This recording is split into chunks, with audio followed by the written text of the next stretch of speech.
on Rebel TV. Everybody wants to see Rebel TV. Howie Zappa's Rebel TV. Howie Zappa's Rebel TV. Dare, beware, and don't take no shit, New York. Dare, beware, and don't take no shit, New York. Howie Zappa's Rebel TV. Howie Zappa's Rebel TV. Everybody wants to be on Rebel TV. Everybody wants to see Rebel TV. Dare, beware, and don't take no shit, New York. Howie Zappa's Rebel TV. Ladies and gentlemen, it's Rebel TV time once again. Tuesday night, 11 o'clock, we have another boundary-breaking moment. Boundary-breaking! In music history, in political history, in television history, because this has never been seen before. It's 24 years old, and people were afraid to show this. My guest here is Tommy Doyle of the very famous Lower East Side Band and the Lower East Side Plastic Ono Band. And David Peel will be seen, and all these people that are speaking out and being rebels. Tommy, what's the name of this movie we're going to see? All right, this movie's called 10 for 2. It was made on December 10th, 1971. John Sinclair was arrested for 2 joints. Imagine that, 2 joints. 2 joints, guys. 10 years, July of '69, which means that dude was in prison when you and I were at Woodstock or seeing Woodstock. So every time you ever see that Woodstock movie, think about that.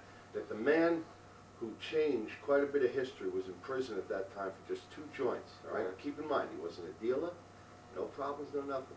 But that's the way it is. This movie, I would like to make a dedication to the performers, artists, speakers, and writers who spoke in this that aren't alive today. And those people are Phil Oakes, Jerry Rubin, and the infamous Tom Fassard, who started High Times. And the heaviest thing is that Phil Oakes himself was really a great writer, a great poet and singer. And it's really possible, Howard, that if this had been shown in '72, the man might have gotten the break that he readily deserved, because he's one that Bob Dylan even said in Phil Oakes' first album that Oakes was his mentor, so to speak. The people on this show that you're going to see are unique artists, and what I want you to really, the most important thing is the concept of you have a Catholic priest, you have Allen Ginsberg, the Jewish representative, you have the Black Panthers, who are the Muslim representatives. Then you also have the Chicago 7, and you have people from Ann Arbor, Michigan. Now keep in mind that these 14,000 people, most of them are college educated. So in other words, this isn't just a rally to incite people. And I want you to carefully listen to the words these men and women say, because this could have changed history in '71. Unfortunately, marijuana is still illegal, which to me personally is insane, because to this day nobody's died from pot. Right. Now, if you do alcohol, cocaine, dope, any of that crap, you're going to die. Now, think also, this is '95, and all the advertisements you ever see on TV, there's never anything about anything with pot. And the thing that worries me is maybe pot helps people think before they react. And, you know, you're smoking reefer, you're not going to be really satisfied with the McDonald's jobs. You're going to want to advance yourself. But, of course, that's just my opinion. It's just that this was the one chance. And John Lennon, of course, you know, let's put one more point, because I know we haven't got too much for this interview. But the thing is, at least this is one thing that nobody can make money off Lennon. What I want you people to do, if you have your videotape recorders, please record this. Right. Because you'll never get a chance to see this again, most likely. And this is real history. And I really hope you enjoy it, crew. Right. And we'd like to thank John Lennon in his memory, and Yoko Ono for letting us play this. For all you people in New York City, you know, this movie is about speaking up and speaking out, because our government did not do the right thing. And to this day, they don't have their priorities straight, and we just want a little respect.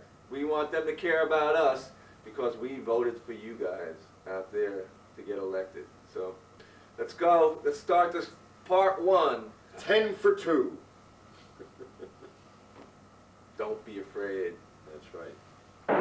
Jerry Rubin. This is like a dream.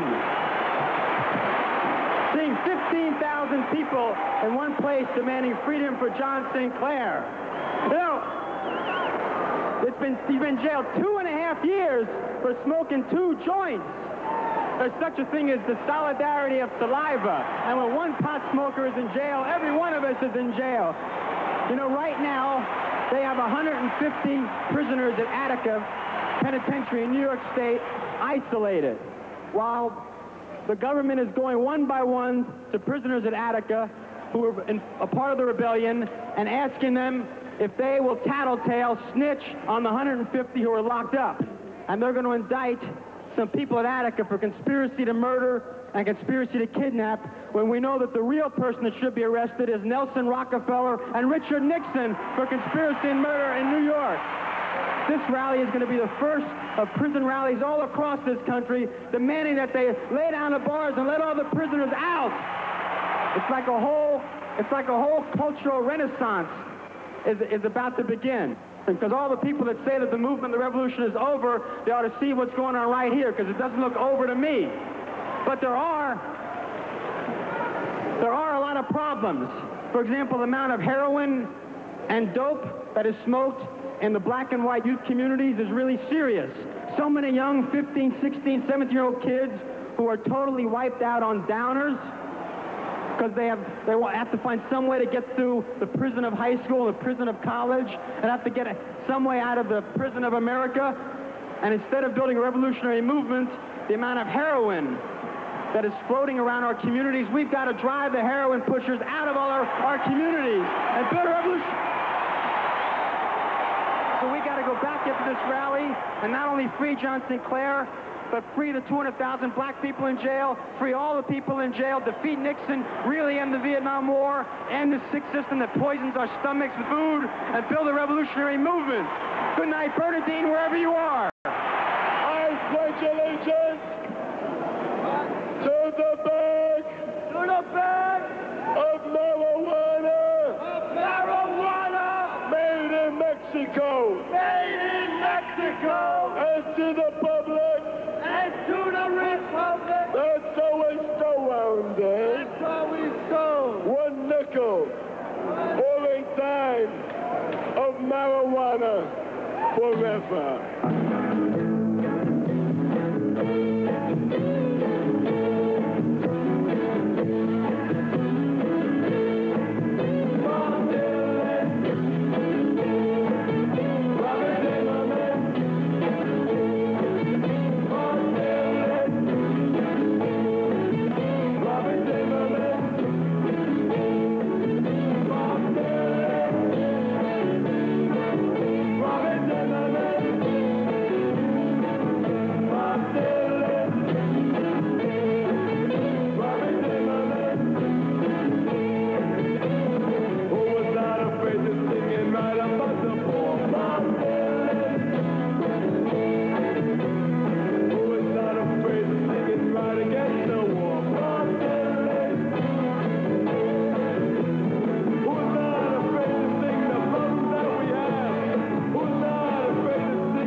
up on the street.